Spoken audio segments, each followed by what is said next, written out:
अब आइए हुजूर अकरम सल्लल्लाहु अलैहि वसल्लम के इरशादात सुने।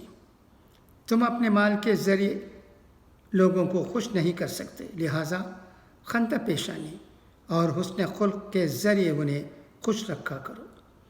अपनी कमाई पाक रखो, तुम्हारी दुआ कबूल होगी। दो भेड़िए जो रेवड़ में छोड़ दिए जाएं, इस कदर फसाद बर्पा नहीं करते जिस कदर इंसान की दौलत और मर्तबा की हिर्स उसकी दुनिया में फसाद डालती है।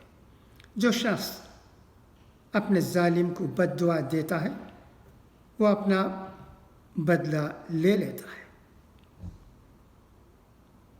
अच्छा, तो अब इजाज़त, इंशाअल्लाह फिर मुलाकात होगी।